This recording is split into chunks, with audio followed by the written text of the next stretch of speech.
मैंने अपनी लाइफ में बहुत सारे एंट्रेंस एग्जाम्स दिए हैं। Be it I I T, be A triple E, हमारे टाइम पे जेई मेन को ए ट्रिपल ई बोलते थे, be it CAT, be it even school examination, school entrance examination बचपन में दिया फ्रॉम एक स्कूल से दूसरे अच्छे हाई फाई स्कूल में जाने के लिए।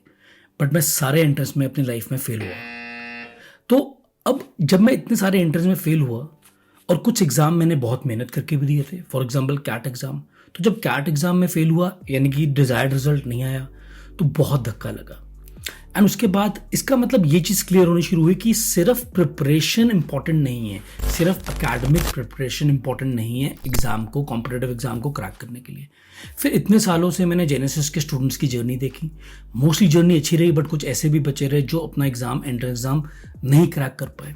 तो इतना सारा मैंने ऑब्जर्व करने के बाद कुछ रियलाइज़ किया कि academic journey, academic preparation is not sufficient just to crack any competitive exam. उसके साथ सबसे इंपॉर्टेंट इज, जो I feel is very very important, is the right mindset. Yes, the right mindset का मतलब है कि हम during the preparation of the exam, जितना भी हमें टाइम मिलता है, डिपेंडिंग अपॉन हम कौन सा एग्जाम क्रैक कर रहे हैं, टारगेट कर रहे हैं 6 महीने, 10 महीने, 1 साल, 2 साल, whatever we are targeting, is the mindset. मतलब हम अपने आप से उस जर्नी के दौरान क्या बात करते हैं, हमारा थॉट प्रोसेस क्या है, क्या हम लोग एग्जाम को लेके डरे हुए हैं? बिकॉज डर एक्चुअली सबको लगता है, the ones who crack it also and the ones who could not crack it. डर सबको लगता है, बट मुझे ऐसा लगता है कि जो बच्चों के लिए, जो एस्पिरेंट्स के लिए the excitement of winning is greater than the fear of failure. ये चीज ध्यान सुनिए, एक्साइटमेंट ऑफ विनिंग अगर आपकी फियर ऑफ फेलियर की फीलिंग को डोमिनेट करेगी तो आप एग्जाम में जीत जाएंगे। एक्साइटमेंट ऑफ विनिंग का मतलब है कि जब मैं एग्जाम के दौरान तैयारी कर रहा हूं, जब एग्जाम प्रिपरेशन फेज चल रहा है, तब अगर मैं विजुलाइज कर सकता हूं, फ्यूचर विजुलाइज कर सकता हूं कि what if when exam will get cleared, क्या माहौल होगा, क्या सेलिब्रेशन होगा, and actually I can feel it, then that's excitement of winning. Because जब मैं ऐसा फील करूंगा, जैसा मैं ऐसा विजुलाइज करूंगा, जब मैं ऐसा ऑब्जर्व करूंगा, तो मेरे को कहीं ना कहीं गूजबम्स होंगे, बिकॉज आई कैन, एंड जितने ज्यादा मैं क्लोज टू रियलिटी फील कर पाऊंगा उस चीज को रियल में, उतने गूजबम्स ज्यादा होंगे। So that's the excitement of winning.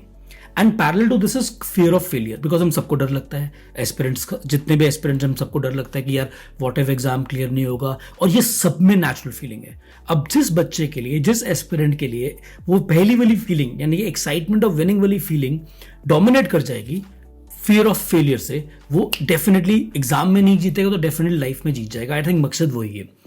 अब माइंडसेट के बारे में बात करनी है कि यार माइंडसेट कैसे बिल्ड कर सकते हैं। देखो, एकेडमिक सक्सेस के लिए physics, chemistry, maths, bio, quant, DI, what ever, UPSC के एंट्रेंस के लिए जो भी आप लोग सब्जेक्ट्स पढ़ते हो, उसके लिए आपको एकेडमिक कोचिंग मिलती है, online, offline, whatever mode we take.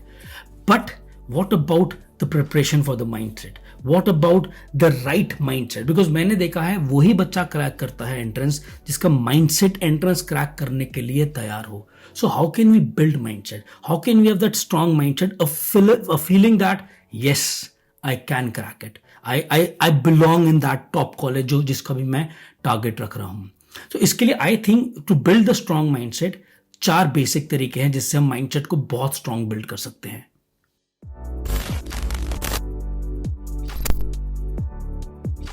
अब वो 4 तरीके कौन से हैं जिससे हम स्ट्रॉन्ग माइंडसेट बिल्ड कर सकते हैं? Number 1 which I believe is monitor your feed. Yes, feed मतलब जो हम लोग डाटा कंज्यूम कर रहे हैं, जो हम लोग इंफॉर्मेशन कंज्यूम कर रहे हैं, वो सोशल मीडिया के थ्रू हो सकती है, वो द काइंड ऑफ वीडियोस जो हम देखते हैं, ऐसी वीडियोस चलेंगी। सब्सक्राइब भी कर लो फटाफट से चैनल को। तो कमिंग बैक, जो हम वीडियोस देखते हैं, जो हम सोशल मीडिया पे फीड पढ़ते हैं, जो इंस्टाग्राम पे हम रील्स देखते हैं, यूट्यूब पे शॉर्ट्स देखते हैं, अब जिन टाइप के लोगों के बीच में हम लोग उठते बैठते हैं, वो हमें क्या डाटा दे रहे हैं, क्या इन्फॉर्मेशन दे रहे हैं, उसको मॉनिटर करना बहुत ज़रूरी है। बिकॉज कहीं ना कहीं मैं बहुत स्ट्रांगली बिलीव करता हूँ दैट जो हमारे थॉट्स एमिट होते हैं वो कहीं ना कहीं आसपास के एक्सटर्नल इन्फ्लुएंस होते हैं। हम क्या पढ़ते हैं, हम क्या सोचते हैं बनता है, हम क्या कंज्यूम करते हैं वो हमारे सबकॉन्शियस थॉट्स बनते हैं। तो मॉनिटर करना बहुत ज़रूरी है फीड को, कि क्या मैं नेगेटिव चीज़ें तो नहीं कंज्यूम कर रहा, क्या मैं सेल्फ डाउट वाली चीज़ें तो कंज्यूम नहीं कर रहा, क्या मैं डर वाली फीलिंग तो नहीं कंज्यूम कर रहा कि ये नहीं होगा, वो नहीं होगा। So the first is monitor your feed. Second is very important, is be away from the people who I called as dream stealers. वो आपका दोस्त भी हो सकता है, या आपका रिलेटिव भी हो सकता है, या आपका पेरेंट भी हो सकते हैं, या आपका एल्डर ब्रदर सिस्टर भी हो सकता है, या आपके घर में कोई भी हो सकता है। ड्रीम स्टीलर मतलब जो कहेगा यार बहुत कंपटीशन है, इतनी सी सीट्स हैं, पता नहीं होगा कि नहीं होगा, अगर एग्ज़ाम क्लियर नहीं होगा तो क्या होगा।